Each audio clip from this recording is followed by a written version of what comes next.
इस संपत्ति की अब भरपाई भी एक कर लें। जब तक अपराधी के मन में भय नहीं होगा, भाइयों बहनों, व्यवस्था को आप अच्छे ढंग से आगे नहीं बढ़ा सकते।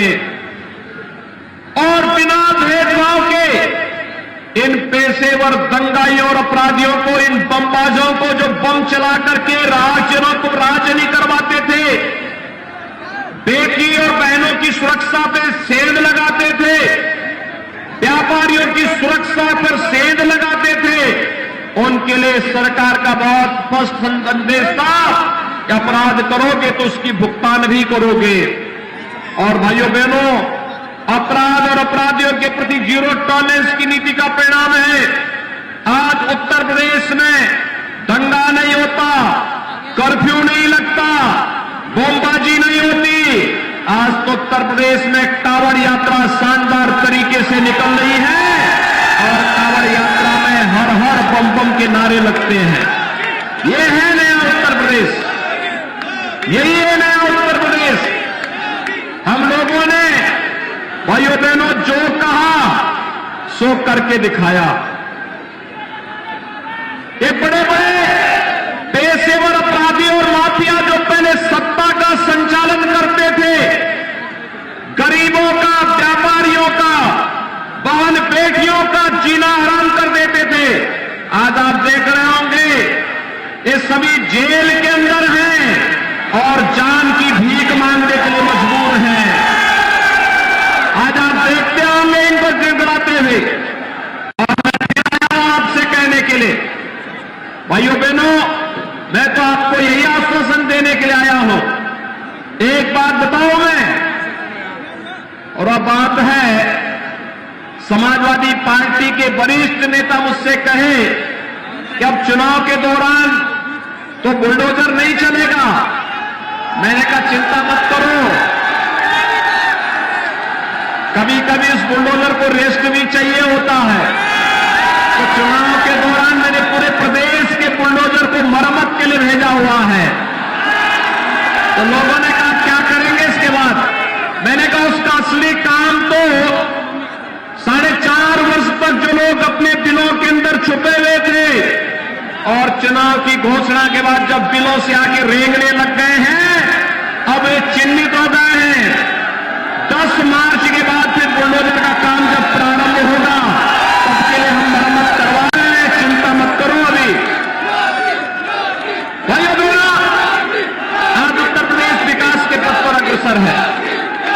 विकास, उत्तर प्रदेश का विकास एक ऐसे उत्तर प्रदेश के निर्माण की ओर उत्तर प्रदेश को लेकर के जा रहे हैं। भाइयों बहनों, जहां पर उत्तर प्रदेश के नौजवानों को नौकरी और रोजगार के लिए कहीं भटकना न पड़े। याद करिए, ये वही उत्तर प्रदेश है जहां नौकरी लगती थी और उत्तर प्रदेश की हर नौकरी विवादित हो जाती थी, न्यायालय को स्टे देना पड़ता था, हमारे नौजवानों के भविष्य के साथ खिलवाड़ होता था। हमने 5 लाख सरकारी नौकरी बिना भेदभाव के दिए हैं, बिना चेहरा देखे हुए देख दिए हैं, जिससे हमारा उत्तर प्रदेश का नौजवान नौकरी पाएगा। भाइयों बहनों, सुरक्षा का अच्छा वातावरण का परिणाम है आज उत्तर प्रदेश में निवेश होता है। और यही नहीं, उत्तर प्रदेश में पर्यटन को बढ़ावा देने का परिणाम भी आज हम सबके सामने है। आज भव्य कुंभ, दिव्य कुंभ होता है, आज अयोध्या में दीपोत्सव का आयोजन होता है, आज बरसाना और वृंदावन में रंगोत्सव का कार्यक्रम होता है।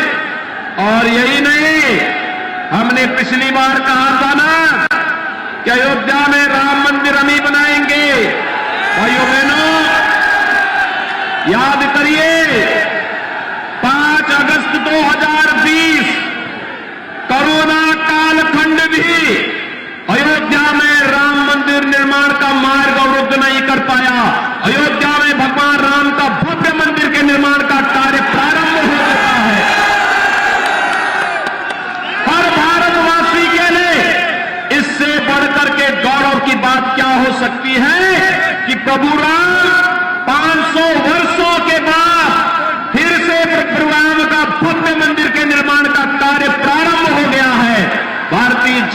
पार्टी जो कहती है सो करके दिखाती है।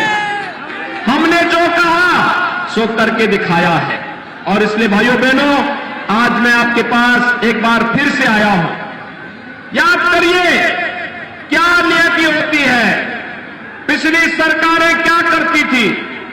याद करिए समाजवादी पार्टी की सरकार 2012 में आई और सबसे पहला काम क्या किया था, आतंकवादियों के मुकदमों को वापस लेने का किया था।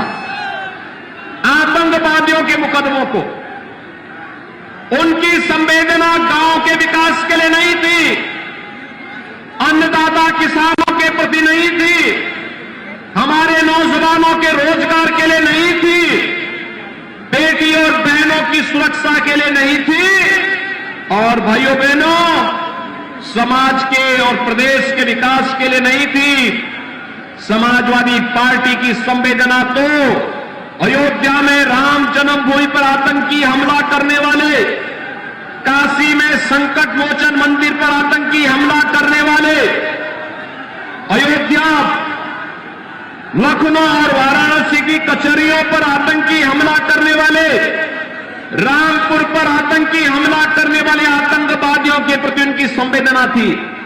लेकिन याद करिए, जब भारतीय जनता पार्टी की सरकार बनाने के लिए आपने आशीर्वाद दिया था, तो भाइयों बहनों उस समय आपने देखा होगा सरकार बनते ही हमने पहला निर्णय लिया 86 लाख किसानों का 36,000 करोड़ रुपए का कर्ज माफी का।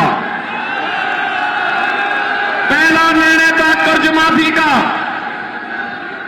उसके साथ ही निर्णय लिया बेटियों की सुरक्षा के लिए एंटी रोमियो स्क्वाड का गठन करना। और भाइयों बहनों इसके साथ हम लोगों ने तीसरा निर्णय लिया था, प्रदेश के अंदर जिन क्षेत्रों को डार्क जोन बना दिया था समाजवादी पार्टी और बहुजन समाजवादी पार्टी ने, उन क्षेत्रों में फिर से ट्यूबवेल के कनेक्शन देने के साथ साथ किसानों को भी अनवरत बिजली की व्यवस्था देने की कार्रवाई प्रारंभ की थी। भाइयों बहनों, आज मैं आपके पास आया हूं आपसे कहने के लिए, कोरोना कालखंड में आपने देखा होगा, क्या कोरोना में समाजवादी पार्टी के राष्ट्रीय अध्यक्ष या उनके नेता आपका हालचाल लेने के लिए आए थे क्या? बहुजन समाजवादी पार्टी के, कांग्रेस के भाई बहन आएंगे लोग, क्योंकि इन लोगों से संवेदना की उम्मीद ही नहीं की जा सकती है।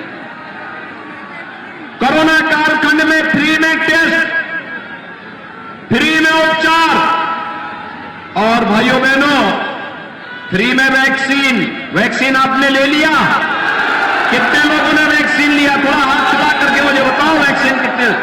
मैनपुरी में कितने लोगों ने वैक्सीन ले लिया? थोड़ा हाथ चला करके बताओ। देश देखना चाहता है क्या मैनपुरी ने वैक्सीन लिया है या नहीं लिया है? जो ये समाजवादी पार्टी के राष्ट्रीय अध्यक्ष बार बार कहते थे कि वैक्सीन नहीं लेंगे, ये लोगों के जीवन के साथ खिलवाड़ कर रहे थे ना, और गुमराह करके क्या कहते थे कि ये मोदी वैक्सीन है, ये बीजेपी वैक्सीन है। आज भाइयों बहनों इनको बताइए, ये मोदी वैक्सीन और भाजपा वैक्सीन से ही हमारी जान बची है, तो वोट भी भाजपा को ही जाएगा। बोलेंगे ना? तैयार है बोलने के लिए? और भाइयों बहनों फ्री में वैक्सीन, सबको वैक्सीन के साथ आज आप देख रहे होंगे डबल इंजन की सरकार है, डबल डोज राशन का मिल रहा है कि नहीं मिल रहा है? मिल रहा है ना? इसमें कोई भेदभाव तो नहीं हो रहा है ना? और इस समय तो हम लोग अपने युवाओं को टैबलेट और स्मार्टफोन भी दे रहे हैं। 1 करोड़ नौजवानों को प्रदेश में वर्तमान में टैबलेट और स्मार्टफोन दिया जा रहा है। सपा बसपा ने विरोध किया है, लेकिन भाइयों बहनों हमने तय किया है जितना विरोध करेंगे इसकी संख्या बढ़ाएंगे। हमने तय किया अभी 1 करोड़ लोगों को, 1 करोड़ नौजवानों को बांट रहे हैं। 10 मार्च के बाद आने दीजिए डबल इंजन की सरकार को, इसको 2 करोड़ नौजवानों तक पहुंचाने का काम करेंगे। और ही पहुंचाएंगे नहीं। टैबलेट और स्मार्टफोन का खर्चा भी मां बाप पर नहीं आने देंगे। इसका खर्चा भी डबल इंजन की सरकार उठाएगी। डिजिटल एक्सेस का खर्चा भी सरकार उठाएगी। हमारा नौजवान ऑनलाइन एग्जामिनेशन के साथ साथ ऑनलाइन एजुकेशन और कंपटीशन की अपनी तैयारी कर सके। हमारा नौजवान और मैनपुरी का नौजवान भी, इटावा का नौजवान भी स्मार्ट बन सके।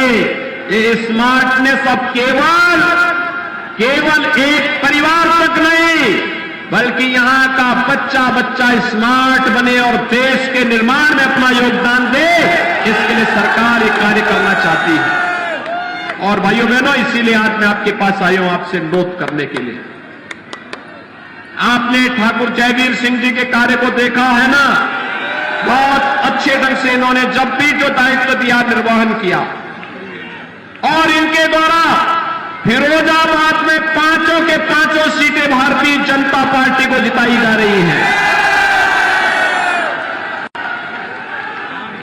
इटावा में सभी सीटों पर भारतीय जनता पार्टी जीत रही है।